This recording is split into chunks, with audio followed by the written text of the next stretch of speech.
নরম নর নরান নরেন নরাভ্যাম নৈরে নরেন নরাভ্যাম নৈরে। হারান বাবু আছেন নাকি? হারান বাবু, কাকে চাই? এখানে হারান বাবু বলে কি কেউ থাকেন? হ্যাঁ থাকেন, তিনি তো আমার কাকা। তাকে একবার ডেকে দাও তো। কি দরকার? তার কি একজন টিউটর চাই? সত্যিই তো, মেজো কাকা আমাদের জন্য একজন টিউটর চাই বলে ওই খবরের কাগজে একটা বিজ্ঞাপন দিয়েছিলেন। কথাটা আমি একেবারেই ভুলে গিয়েছিলাম। তা আপনি বুঝি সে বিজ্ঞাপন দেখে এসেছেন? হ্যাঁ। তা ভেতরে এসে বসুন, আমি মেজো কাকাকে ডেকে দিচ্ছি, কেমন?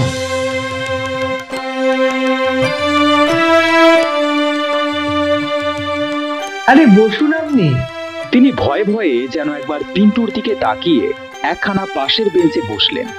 আনাড়ি লোকটিকে দেখে পিন্টুর মাস্টারের প্রতি সকল শঙ্কা তিরোহিত হলো। সে বলল, আরে ওই চেয়ারটায় বসুন না। আচ্ছা ঠিক আছে। এই কথা বলবার পর একখানা চেয়ারে গিয়ে বসলেন। পিন্টু ফ্যানটা খুলে দিয়ে আস্তে আস্তে উপরে চলে গেল মেজো কাকাকে ডেকে দিতে। মেজো কাকা উঠে এলেন, পিন্টু এলো তার পিছু পিছু, সাথে এলো ঝন্টু, মিন্টু, চালু এবং রেবা। মেজো কাকা বৈঠকখানায় ঢুকতেই মাস্টার চেয়ার ছেড়ে উঠে হাত জোর করে তাকে নমস্কার করলেন। মেজো কাকা বললেন, আপনি তো আজ সকালের কাগজে বিজ্ঞাপন দেখে আসছেন, তাই তো? আগে হ্যাঁ। এই 5 জন ছেলে মেয়েকে পড়াতে হবে, বুঝলেন? রাতে 3 ঘন্টা, মাইনে তো লিখিয়ে দিয়েছি 7 টাকা। কামাই চলবে না? না না, কামাই করবই বা কেন? তা আপনি থাকেন কোথায়? আমি থাকি শ্রীনাথ দাস লেনে। আপনার নাম? আমার নাম শ্রী বিধুভূষণ চট্টোপাধ্যায়। তা কতদূর লেখাপড়া আছে? Matric pass. কথাটা শুনে মেজো কাকা ঠোঁট কামড়াতে লাগলেন। তারপর বললেন, আপনি 4th ক্লাসের ছেলেকে পড়াতে পারবেন তো? তাহার পারবো না কেন? বেশ, সোমবার থেকে কাজে লাগবেন। সন্ধে 6টার সময় ঠিক মতো আসবেন। ইনি তোমাদের নতুন মাস্টার, এনার কাছে মন দিয়ে পড়বে তোমরা, বুঝলে?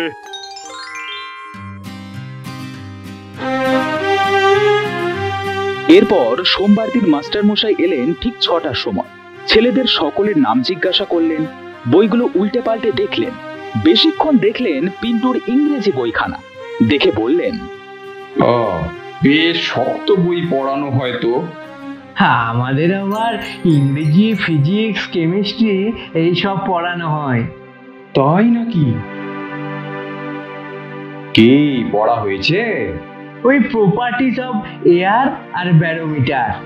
পিন্টুর কথাগুলো শুনে তিনি বেশ চমকে গেলেন। সেটা দেখে পিন্টুর মনে খুব কৌতুক জাগলো। তিনি তখন রেবাকে জিজ্ঞাসা করলেন, তোমার নাম কি খুকি? আরে বল না রে, কি নাম? লেবা।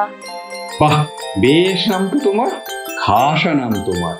এরপর দিন যত বয়ে গেল রেবার লজ্জাও তত কমে যেতে লাগলো। আর বিধু মাস্টারও রেবাকে বেশি ভালোবাসতে লাগলেন। শুধু রেবাকেই না, তিনি সবাইকে খুব ভালোবাসতেন। তিনি পড়াতে আসবার পর প্রায় একজন ফেরিওয়ালা সুর করে হেঁকে যেত, চাই অবাক জলপান, স্বাধীন ভাজা, ঘুগনি দানা। মাস্টার মশাইও তাদের প্রায় ওই কিনে খাওয়াতেন। নতুন মাইনে পেয়ে তিনি সবাইকে 12 আনার কুল্লি বরফ খাইয়েছিলেন। সবাই তাই মাস্টারকে খুব ভালোবাসত। তাকে আদেও দেখতে পারতো না কেবল পিন্টু। কেন তা সে নিজেও জানে না। সে মেজো কাকার ভয়ে বিধু মাস্টারের কাছে পড়াশোনা করত। সুতরাং সে সব সময় খুঁজতে লাগলো মাস্টারের ভুল ত্রুটি, যাতে তার হাত থেকে রেহাই পাওয়া যায়। একদিন পিন্টু মাস্টার মশাইকে জিজ্ঞেস করলো, পাহাড়ের হাইট মাপতে গেলে ব্যারোমিটার কি দরকার লাগে? দরকার লাগে নাকি? কে বললো? স্কুলের মাস্টার। তা হবে হয়তো। আচ্ছা, কোথায় লেখা আছে বলো তো? ওই সায়েন্সের বইতে। দেখি দেখি সায়েন্সের বইটা একবার দেখি। কিছুই বুঝতে পারছি না মাস্টার মশাই। বেশ, আমি বুঝিয়ে দিচ্ছি। কিন্তু তিনি পিন্টুকে বোঝানো দূরের কথা, তিনি নিজেই হয়তো সেই ইংরেজি অংশটার সঠিক অর্থ হৃদয়ঙ্গম করতে পারলেন না। অগত্যা অনেকক্ষণ পরে তর্জমা করে দিলেন। তারপর জিজ্ঞেস করলেন, বুঝতে পেরেছো? কিছুই না। আচ্ছা, আমি তোমার বইখানা বাড়ি নিয়ে যাচ্ছি, একবার পড়ে ভালো করে তোমায় বুঝিয়ে দেবো। বইখানা নিয়ে গেলেন সত্যি, সেটা আবার ফিরিয়েও দিলেন যথাসময়, কিন্তু পিন্টুর প্রশ্নের কোনো উত্তর দিতে পারলেন না। কথাটা পিন্টু কাকাকে বলতে পরের দিন থেকে তিনি আমাদের কাছে বসে পড়া শুনতে লাগলেন। মাস্টার মশাইয়ের পড়ানোর তিনি প্রায় ভুল ধরতেন। একদিন বললেন, লুসি গ্রের শেষের স্ট্যান্জা দুটো আরো বিশদভাবে বুঝিয়ে দিন তো। ওই যে ওর rough and smooth sea trips along and never looks behind and sings a solitary song that whistles in the wind। এর ভাবার্থটাও ভালো করে বুঝিয়ে দেওয়া উচিত, বুঝেছেন কিনা? আচ্ছা, এক্ষুনি আবার বুঝিয়ে দিচ্ছি। এসব ক্ষেত্রে মাস্টার মশাই কোনো কথা বলতেন না বড় একটা। কাকাকে তিনি বেশ সমীহ করে চলতেন। তিনি বড় একটা বুদ্ধির অঙ্ক কষতে পারতেন না। একদিন কাকার সামনে তিনি একটা অঙ্ক এক্স দিয়ে কষছিলেন। কাকা বললেন, সব গোলমাল হয়ে গেল মাস্টার মশাই। কেন? ও অঙ্ক তো আলজেব্রার প্রসেস অনুযায়ী আপনি করতে পারবেন না। যাই হোক, মাস্টার মশাই কিন্তু কোনো উপায়েও অঙ্কটা বুঝিয়ে দিতে পারলেন না। তিনি চলে যাবার পর কাকা বললেন, এই মাস্টারটা ততটা সুবিধের নয়। সামনে বিশ্বকর্মা পূজা। ছেলেরা সবাই মাস্টার মশাইয়ের কাছে আবদার করে ঘুড়ি লাটাই কিনে দেওয়ার জন্য। তিনি রাজিও হলেন, কারণ তিনি সম্প্রতি মাইনে পেয়েছিলেন। তিনি তাদের সেন্ট জেমস স্কোয়ারের দক্ষিণ কোণের একটা মনোহারি দোকান থেকে 1 টাকার প্রায় ঘুড়ি লাটাই কিনে দিলেন। কিন্তু তিনি যা কিনে দিতেন সে সম্বন্ধে কাউকে কিছু বলা নিষেধ ছিল। এসব লুকিয়ে লুকিয়ে কিনে দিতেন। রেবার জন্মদিনে তিনি 3 টাকা দামের একটা কলের রেলগাড়ি কিনে দিয়েছিলেন। বলেছিলেন, কাউকে বলো না যেন কোনাক্ষরে। বিশ্বকর্মা পুজোর দিন 4 পর একদিন শ্রীনাথ দাস লেনে মাস্টার মশাইয়ের সঙ্গে পিন্টুর দেখা। এই যে পিন্টু, কোথায় চলেছো?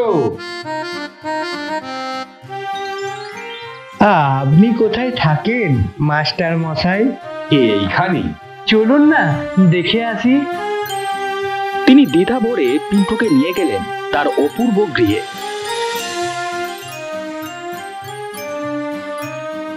টিনের চাল দেওয়া একখানা মেটে বাড়ির দোতলায় একখানা ছোট্ট ঘরে তিনি থাকেন।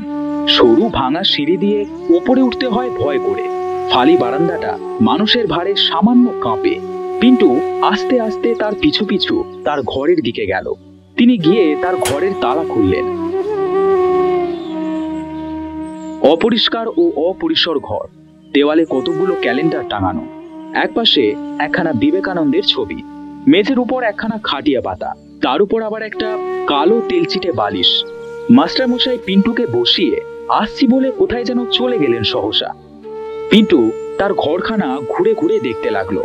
পিন্টুর বড় দুঃখ হলো তার দারিদ্র্যক্লিষ্ট অবস্থা দেখে। ঘরের মধ্যে তার একখানা কাপড়ও নেই, যদিও বা একখানা আছে তাও শতচ্ছিন্ন এবং অত্যন্ত কালো। একটি জামা ও একখানি মাত্র কাপড়ে তাকে দিন কাটাতে হয়। তখন পিন্টুর বড় অনুকম্পা জাগলো তার প্রতি।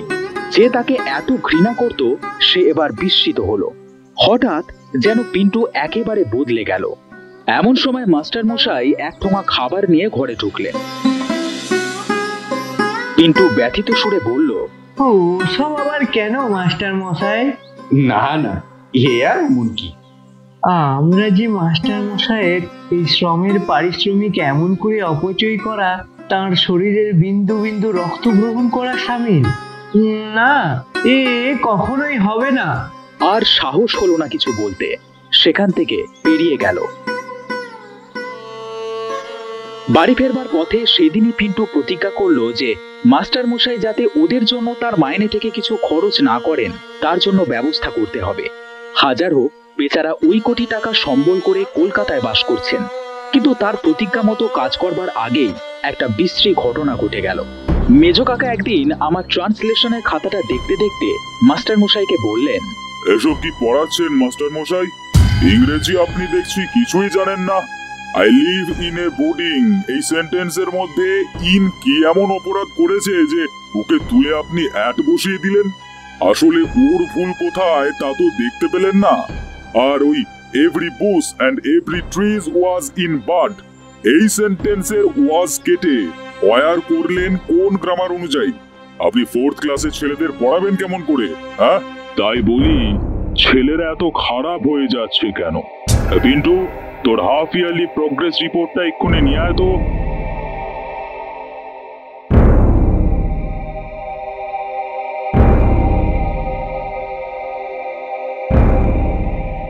এই দেখুন দেখুন কি বিশ্রী রেজাল্ট। ইংরেজিতে তো ফেল, আর সবে রগ ঘেঁষিয়ে পাস করেছে। এরপর আর আপনাকে রাখতে আমি সাহস করি না, তাহলে ওদের পায়ে কুড়ুল মারা হবে। আমরা অন্য মাস্টার দেখব, আপনার বাকি মাইনেটা 2 তারিখে নিয়ে যাবে। মেজো কাকার কথায় মাস্টার মশাই একটি প্রতিবাদ পর্যন্ত করলেন না, নীরবে নিঃশব্দ পদক্ষেপে প্রস্থান করলেন। পিন্টু তার মুখের দিকে তাকাতে পারল না। এর জন্য দোষী তো সে তো মাস্টার মশাইয়ের ভুলগুলো মেজো কাকাকে বলে বলে তার মন একেবারে চটিয়ে রেখেছিল। তাই সেও অপরাধীর মতো বসে রইল মুখ নিচু করে।